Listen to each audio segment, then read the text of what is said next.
Bonsoir à toutes et tous, un plaisir de vous retrouver. Au sommaire, la visite assortie de satisfaction d'Expédie Ouessou sur le chantier de construction du futur lycée scientifique moderne de Nati Tengou. Le ministre conseiller a constaté sur place ce matin même le démarrage des travaux préliminaires, signe du lancement effectif de l'érection de l'infrastructure voulue aux normes. Le Bénin se défend, la politique étrangère et au-delà, les politiques publiques en général sanctuarisent l'héritage mémoriel de l'esclavage. Pas question de maintenir la polémique autour de l'absence du pays au vote de la résolution des Nations Unies sur la traite transatlantique. Le diplomate en chef s'est expliqué hier. Les encouragements du ministère des Sports aux femmes athlètes et membres de son personnel.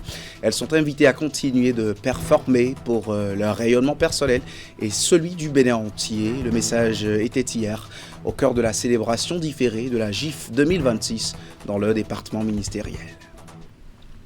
Après les étapes de Parakou, Boïkan et Ouida, le ministre conseiller à l'enseignement technique et à la formation professionnelle était à Nati Tengou ce mardi. Expédie Ouessou est venu constater le démarrage effectif du chantier de construction du lycée scientifique moderne de la ville, chef-lieu, il faut le rappeler, du département de l'Atakora. Après avoir visité le chantier qui s'étend sur 16 200 hectares, le ministre conseiller est reparti satisfait. Alassane Harouna. Venu constater le démarrage effectif des travaux de construction du nouveau lycée technique de Nati Tengou, le ministre conseiller chargé de l'enseignement secondaire, de la formation technique et professionnelle a été accueilli en grande pompe par les apprenants du lycée technique de Nati Tengou. Sur le site devant abriter l'infrastructure scolaire, les travaux préliminaires sont déjà visibles, signe du lancement effectif du chantier. Pour réaliser ce projet dans les bonnes conditions de qualité, de sécurité et de respect des délais. Nous pouvons dire maintenant, ça risque de nous tromper, que les lycées scientifiques modernes seront une réalité, puisque nous avons vérifié par nous-mêmes que les travaux ont effectivement démarré. Avant de se rendre sur ce site, l'hôte du jour a d'abord échangé avec les élèves des différents lycées et collèges de la ville. Tel un bon père devant ses enfants, l'autorité ministérielle les a exhortés à s'intéresser davantage aux matières scientifiques, soulignant leur importance dans un monde de plus en plus dominé par les nouvelles technologies. Je voudrais féliciter les filles qui sont dans la série D et inviter ceux qui sont ici à dire à nos enfants qui veulent commencer en 6e de commencer par s'orienter vers les séries scientifiques. Nous saluons particulièrement la construction de la modernisation des infrastructures scolaires illustrée par le lancement des lycées scientifiques modernes. La construction de ce lycée scientifique moderne s'inscrit dans la dynamique de promotion des filières scientifiques et techniques essentielles pour relever les défis du développement à l'aide des nouvelles technologies. Dans l'actualité diplomatique, le Bénin a bel et bien co-sponsorisé et donné son accord favorable au secrétaire général des Nations Unies pour le vote de la résolution reconnaissant la traite transatlantique comme un crime contre l'humanité. Le ministre des Affaires étrangères a clarifié hier l'absence de l'État béninois lors du vote de cette résolution adoptée le 25 mars dernier. La campagne électorale au pays a grippé l'administration et son fonctionnement normal entre le ministère des Affaires étrangères et le représentant résident, sinon le représentant permanent du Bénin sur place à New York. Olusegun Ajadi Bakari s'est expliqué lors d'un point de presse à Cotonou. On écoute un extrait de ses propos. La résolution qui a été votée le 25 mars a été co-sponsorisée par le Bénin. Nous avons pris part aux travaux de rédaction avec la République sœur du Ghana, mais aussi avec d'autres républiques sur le continent africain. Notre représentant permanent aux Nations Unies a participé à la rédaction de cette résolution, à son amendement, et l'a porté également dans les différentes instances, notamment au sein du groupe africain. Donc ce co-sponsoring, pour nous, témoigne sans aucune ambiguïté de la position de principe du Bénin. il ne peut souffrir d'aucune forme d'interprétation. L'absence de la délégation du Bénin le 25 mars dernier est due, il faut le reconnaître, à un dysfonctionnement administratif.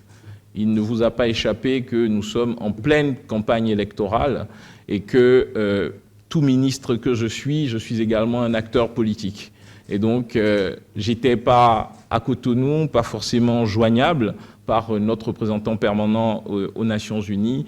Et la procédure veut que tout vote fasse l'objet d'une instruction formelle. Et donc, en l'absence d'instruction formelle venant de ma part, notre représentant permanent n'a pas pu prendre part au vote.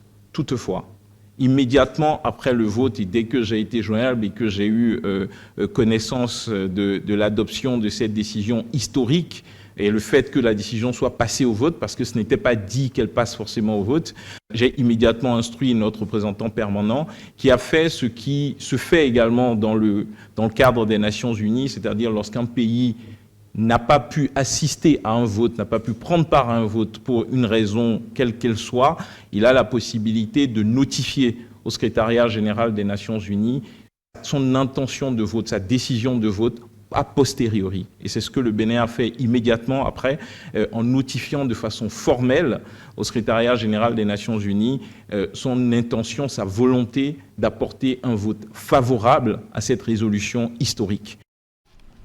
Au cours de son point de presse, le ministre des Affaires étrangères a rappelé toutes les actions fortes posées par le gouvernement du Bénin pour sauvegarder la mémoire de l'esclavage. Il rassure que le Bénin n'est pas dans une dynamique d'effacement de l'histoire, comme le fait entendre la polémique suscitée par cette actualité depuis quelques jours. On retrouve Olusegun Ajadi Bakari.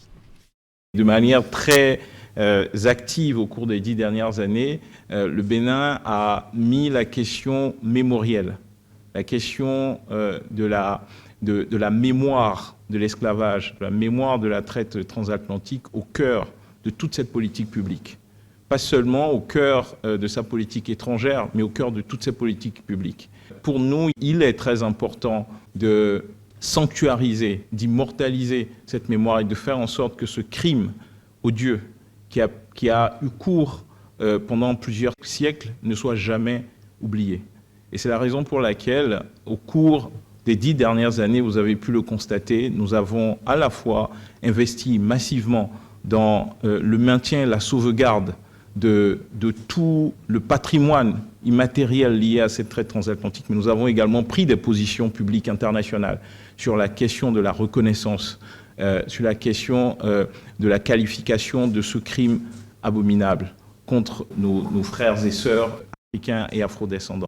Nous sommes allés encore plus loin en adoptant une loi unique qui donne le droit à tous les afrodescendants de revenir sur leur terre et d'avoir cette reconnaissance. Nous n'avons pas appelé cela une naturalisation, mais une reconnaissance en nationalité, parce que nous reconnaissons simplement qu'ils font partie de notre vivre ensemble, de notre communauté nationale. Donc, je voudrais simplement dire que l'engagement du Bénin sur ces questions ne peut être remise en cause. Elle est là, elle est présente, elle est entièrement dans le sens de notre action et cela va se poursuivre dans le futur. La mémoire de la traite transatlantique ne doit pas tomber dans les banalités de l'histoire. C'est ce que nous essayons de faire à travers un certain nombre de politiques publiques, à travers un certain nombre d'investissements, mais c'est ce que nous faisons également à travers nos prises de position internationales. Et nous faisons tout cela pour que jamais l'humanité ne connaisse encore une telle horreur.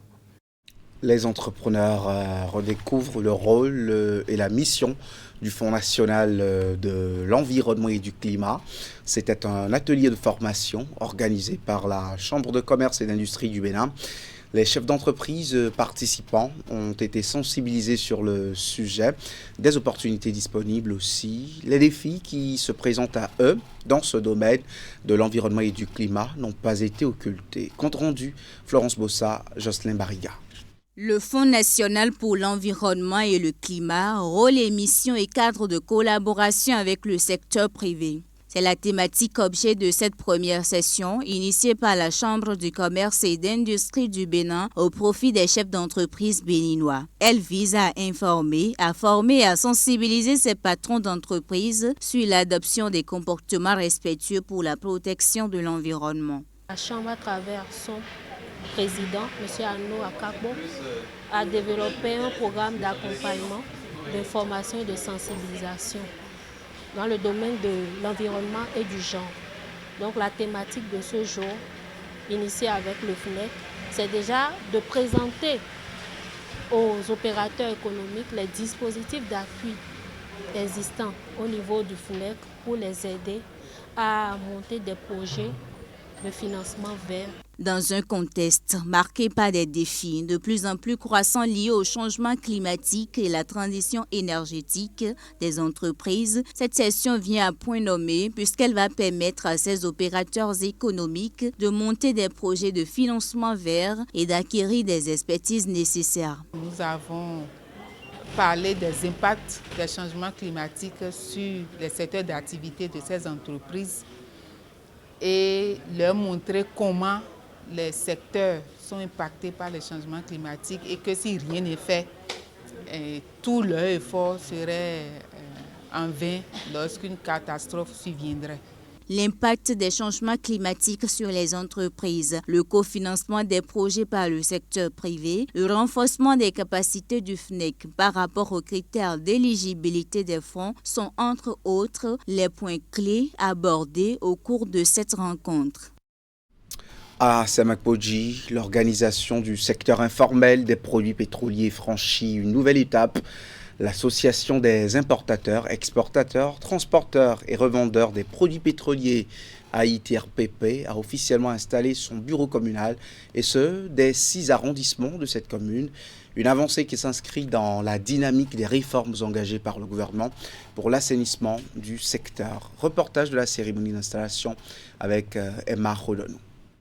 Membres du bureau communal et des bureaux d'arrondissement, ces hommes et femmes ainsi installés constituent désormais l'antenne de l'Association des importateurs, exportateurs, transporteurs et revendeurs de produits pétroliers AITRPP dans la commune de Semakbodji.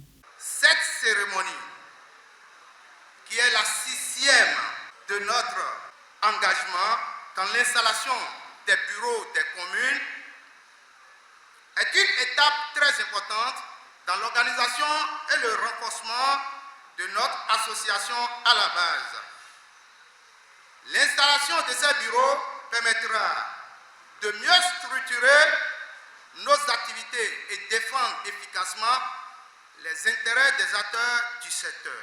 Fortement mobilisés lors de cette cérémonie, les membres du bureau national ont rappelé aux responsables nouvellement installés les missions et responsabilités qui leur incombent. Ceux qui pensent que ce secteur est désorganisé, c'est le moment de comprendre qu'ils doivent vraiment rejoindre le rang.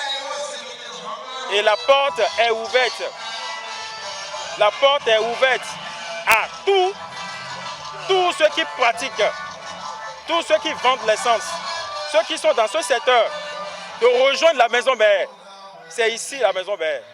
Je remercie le président Talon, le père de la nation, pour tout ce qu'il est en train de faire dans le secteur. Et je profite par là pour tendre la main, pour qu'il nous donne encore de plus d'administration, pour que cette administration nous suffise à tout un chacun de nous. À Semakbodji, une nouvelle dynamique est désormais enclenchée en faveur de la professionnalisation du secteur. Dans l'actualité électorale, l'initiative Notre Voix compte échange avec les praticiens et acteurs et autres acteurs à Boïkan en vue d'un taux de participation élevé à la présidentielle d'avril. Elle est portée par le réseau des organisations de jeunes pour le développement local et la coopération décentralisée. Dans la mise en œuvre, le coordonnateur national et ses collaborateurs ont partagé une partie du projet de société du duo de la mouvance avec leur auditoire. Imet Elena Moussou, Georges Vaudouna. Dernière phase de l'initiative citoyenne Notre Voix compte. Elle est organisée par le réseau des organisations de jeunes pour le développement local et la coopération décentralisée, l'Association nationale Zondier Zonfond des femmes amazones du Bénin, l'Euro Conseil des Béninois de l'extérieur et bien d'autres organisations. À Boïcon, la sensibilisation itinérante a permis d'échanger avec les membres de la session locale de la Fédération nationale des tradis praticiens et cultes du Bénin. À l'occasion, un pan du projet de société du duo Wada Intalata a été abordé, notamment celui relatif à la formalisation de la pharmacopée au Bénin. Et ce projet va impacter positivement l'économie locale et va permettre à nos tradis praticiens de valoriser leur savoir-faire, de valoriser le savoir-faire de l'Afrique, mais aussi de s'enrichir dans ce qu'ils savent faire le mieux. Et il convient de mobiliser les acteurs, de les sensibiliser pour qu'ils se mobilisent largement autour de ce duo de candidats pour exercer leur droit de vote, sortir massivement pour voter le 12 avril. En sa page 13, le projet de société du duo de la mouvance prévoit la structuration d'une filière innovante dédiée à la pharmacopée traditionnelle, intégrant toutes les composantes de la chaîne de valeur, à savoir la recherche et le développement, la production, la commercialisation, le contrôle et autres. Mais pour que ce programme voie le jour, ces acteurs doivent exercer leur droit de vote le 12 avril prochain. Nous sommes motivés, nous sommes préoccupés par le développement de notre pays. Et quand nous avons un compatriote qui porte une proposition qui peut contribuer, qui peut renforcer le développement de notre pays, nous devons faire en sorte que cela puisse se réaliser. Nos tradis praticiens qui sont là, têtes couronnées qui sont là, il faut qu'au soir du 12 avril 2026, que le duo Wada Intalata soit porté à 100% dans la ville de Boïcon, pourquoi pas dans le département du Zou. L'heure est désormais à la mobilisation. Les participants doivent à leur tour sensibiliser leurs pairs et impacter les communautés autour d'eux pour un vote massif en faveur du duo Wada Intalata. Et parlant de duo Wada Intalata, le candidat au poste de président promet aux populations de Tchaourou la construction très attendue du pont de Kika. Il fait aussi des promesses agricoles et de modernisation urbaine dans cette commune où la fièvre électorale est montée d'un cran. On retrouve notre bureau régional Borgo Alibori pour ce point d'étape de la campagne du candidat de la majorité au pouvoir. Chers parents, chers frères et sœurs, la bonne nouvelle c'est que ce soit sur les semences, que ce soit sur les engrais, que ce soit sur l'irrigation, des sociétés ont été créées, des financements ont été mobilisés et nous sommes en phase d'amplifier ces projets. Il ne s'agit pas